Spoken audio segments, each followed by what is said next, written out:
Doctor says, OMG, he looks like Jesus when he sees the Christmas baby.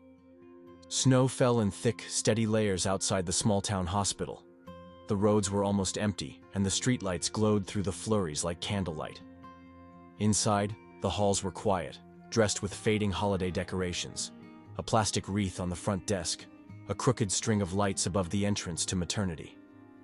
The world outside had slowed to a hush, and inside, Sarah Jacobs gripped the cold metal rails of her hospital bed, breathing through another contraction. It wasn't supposed to be tonight. She wasn't due until mid-January. But the pains had started that morning, low and tight across her belly, and by late afternoon, there was no denying it. Her baby was coming, early, unexpected, and fast. Sarah was 32, strong-willed and alone. She'd come to terms with that early in the pregnancy. The father, a man she once trusted, had disappeared before the second trimester, leaving behind nothing but a voicemail and a trail of excuses. But Sarah didn't look back. She focused on the child growing inside her, the one she had prayed for more nights than she could count. The idea of giving birth on Christmas Eve hadn't crossed her mind. Not really. But now it was happening. And with every wave of pain, the holiday seemed to fade away, replaced by something much heavier. A nurse named Janet held her hand between contractions. Mid-50s, silver hair pulled tight in a bun, and the kind of calm only years in maternity wards could teach. She smiled at Sarah and said gently, "Christmas babies are different. Special, somehow. Like the whole world waits just a little longer to breathe when they arrive." Sarah tried to smile back but couldn't. Her thoughts were tangled with fear. The baby's heartbeat had dipped twice already. Nothing serious, they said. Just something to monitor. But she could see the tension in their eyes, in the way they moved a little faster when they thought she wasn't watching. Then came the moment she noticed the change. A new figure entered the room. Dr. Matthew Hart. Tall, reserved, dressed in a crisp white coat that somehow still had the fold marks from the closet. He didn't speak at first. Just checked the monitors, looked at Sarah, and nodded once. She asked if something was wrong. He paused before answering. His voice was soft but distant, like he was thinking of something else entirely. "No," he said. "Just something I haven't seen in a very long time." He glanced at the monitor again, then turned to face the window. Outside, the snow kept falling. Inside, the quiet deepened. The room dimmed slightly as midnight approached. The lights flickered once, just a blink, and then steadied again. No one said anything, but Sarah noticed. So did Janet. She looked up at the ceiling briefly, then gave Sarah's hand a gentle squeeze. The wind howled against the window pane. Somewhere down the hall, a nurse hummed a carol that faded almost as soon as it began. Sarah's body ached. The contractions were sharper now, closer together. Her breathing came in short bursts. Time didn't move in minutes anymore. It moved in pain and silence. In between each wave, she drifted into a fog, only to be jolted back when the next one hit. She wasn't sure how long it had been. Hours, maybe. Everything outside the moment had blurred. Dr. Hart stood quietly at the end of the bed, calm but rigid. He didn't look at Sarah much. His eyes kept going to the monitor, to the door, to the snowy darkness outside the window. He barely spoke, but when he did, it was with a sort of reverence, like the air around them wasn't quite normal anymore. He adjusted a light, then turned and said under his breath, almost to himself, "It's time." Sarah pushed. The pain tore through her. Her voice caught in her throat as the nurse urged her forward. Janet's voice stayed steady, coaching, comforting. Sweat lined Sarah's brow. Her legs trembled. Another push, then another. The room fell completely silent. Then it happened. The baby emerged. Dr. Hart caught him gently in his arms, wrapped him in a warm towel, and stared. Not moved, not speaking, just stared. A full 10 seconds passed before he said anything. And when he did, his voice was breathless, stunned. "Oh my God, he looks like Jesus." Janet's eyes widened. The other nurse crossed herself quickly and stepped back. Sarah's head lolled to the side, her strength nearly gone. But the words cut through her exhaustion like a bell. "What did you say?" she asked, her voice dry, weak. Dr. Hart didn't answer. He just kept looking at the newborn. His hands trembled slightly as he handed the child to Janet. She gave a small nod and carried the baby across the room, where he was carefully weighed and examined. Sarah tried to lift her head to see, but they kept their backs turned. A moment later, the baby was gone, carried out without a word. Dr. Hart remained behind, still pale, eyes far away, like he had just witnessed something impossible. The hallway lights buzzed softly as Sarah stared at the ceiling tiles. The clock read 3:17 a.m. Her arms ached to hold her son, but no one had brought him back. No explanation, no updates, just silence, the kind that grows heavier with each passing minute. She pressed the call button. A nurse arrived, not Janet. Someone younger, eyes darting. Sarah asked where her baby was. The nurse paused too long, then said he was still in observation. She didn't say why, just smiled that tired kind of smile and left quickly. The hospital felt colder now. The festive garlands above the doorway looked out of place. Sarah's mind began to spin. Had something gone wrong? Was he hurt? Sick? She tried to remember the doctor's face, his expression when he'd first held the child. That stunned look. The way his voice cracked when he spoke. It hadn't felt medical. It had felt personal. The door creaked open, and Janet stepped inside. Her hands were full. Tea, a blanket, a folded towel. She moved slowly, carefully.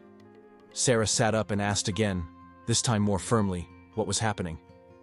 Janet hesitated, then sat on the edge of the bed, her tone softer now. "Your baby's healthy," she said, completely.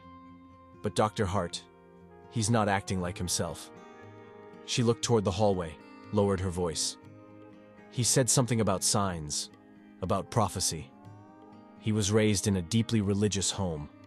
Old beliefs. He's shaken." Sarah blinked. "What kind of prophecy?" Janet didn't answer, just sipped her tea, avoiding eye contact, then said, "Some people see things they don't understand and think it's a message." She stood up to leave. "He'll be fine, and so will your son." But Sarah wasn't fine. Not knowing, not hearing her baby's cry, not understanding why she was being kept in the dark. Then she heard voices from just outside the room. 2 nurses, whispering. "It's uncanny," one said. "He looks just like the old paintings." "It's not possible," said the other. "But it's there. The eyes, the hair, the whole face." A pause. She should never know what that baby really is. That did it. Sarah threw back the blanket and swung her legs over the bed. Her muscles screamed in protest, but she ignored them. Something wasn't right. She could feel it. And whatever they were hiding, whatever had made a doctor whisper holy words over a newborn, she was going to find out. ChatGPT's eye. The hallway was dim, lit by soft overhead lights and a faint blue glow from the exit signs. Sarah leaned against the wall for balance, every step slow and deliberate. Her hospital gown dragged slightly behind her. Down the corridor, a quiet nursery window waited, frosted at the corners, humming with fluorescent light. She followed the sound of her own heartbeat. The nursery was nearly empty. Only one baby lay swaddled in the clear bassinet, bundled in a rich red blanket trimmed in gold. He was turned slightly to the side, eyes open. Sarah's breath caught in her throat. There was something about his face, familiar yet impossible, peaceful but not ordinary. His eyes were wide and deep, a soft hazel with gold around the edges. His hair was longer than it should have been for a newborn, thick, brown, and curling at the back. But it wasn't just that. Just above his lip and along the sides of his jaw, there was a faint shadow, not dirt, not bruising. Hair. Fine and dark, like the start of a beard. Her hand pressed against the glass. That's when she heard footsteps behind her. Slow, heavy, measured. Dr. Hart stood there, arms folded, gaze on the baby. His voice was low when he spoke. I was raised by a woman who believed every word in the Bible. She had paintings all over the house. I stared at them every day of my childhood. That face. I never thought I'd see it outside a frame. Sarah turned toward him. She wasn't angry. Not yet. Just overwhelmed. What does that mean? She asked. Dr. Hart didn't answer right away. He stepped closer to the glass and took a long breath. I've delivered hundreds of babies. Never seen anything like this. It's not medical. It's not science. It's something else. Sarah's voice shook. But is he healthy? Dr. Hart turned to her. Fully now. His expression softened. Yes, more than healthy. He's perfect. They stood there in silence. Two strangers in the quiet heart of the hospital. A mother staring at her son. A doctor staring at a mystery. Snow tapped gently against the windows. Later that night, Sarah held her baby for the first time. He blinked up at her, calm and still. The questions still circled in her mind, but something deeper settled in too. Not answers, but peace. She whispered his name, Elijah. And the moment she said it, the room felt warmer. The snow had stopped by morning. The hospital parking lot shimmered under a soft blanket of white, untouched and still. Inside, the quiet remained, broken only by the occasional squeak of wheels on tile and the gentle hum of monitors. Sarah sat upright in her bed, cradling Elijah against her chest. His breathing was soft, rhythmic, steady. She still didn't fully understand what had happened, but she knew he was safe. Later that afternoon, a specialist arrived from the city. A woman with calm eyes and a voice that didn't rise or fall. She examined Elijah gently, speaking in simple, reassuring terms. Sarah listened closely, heart racing with every sentence. Then came the words she hadn't expected, but somehow explained everything. Your son has a rare condition.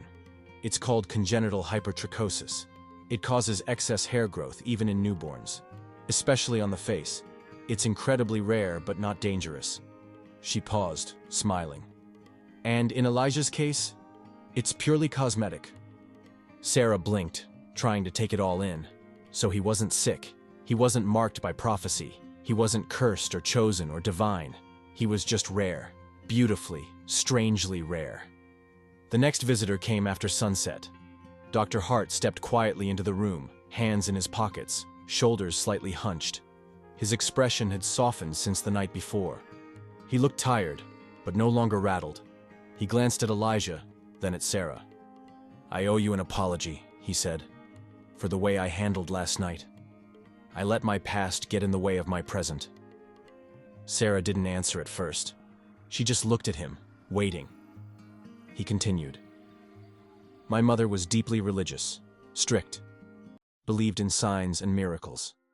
Every Christmas she showed me the same painting, Jesus as a child, wrapped in red and gold, with eyes just like his. He nodded toward Elijah. When I saw your son, I wasn't a doctor anymore. I was that boy again. And I forgot how to be present. Sarah smiled, tired but understanding. He's just a baby, she said softly. Dr. Hart nodded, but he reminded me what wonder looks like. Word spread quietly through the hospital. Staff stopped by to see the baby, some out of curiosity, others with reverence. But Sarah didn't let the attention change her focus. To her, Elijah was a child. Her child. That was miracle enough. She kissed his forehead and whispered again, Elijah. Outside, the world moved on. But inside that room, something had been restored. Not a prophecy fulfilled, but a faith rekindled. And that was more than enough.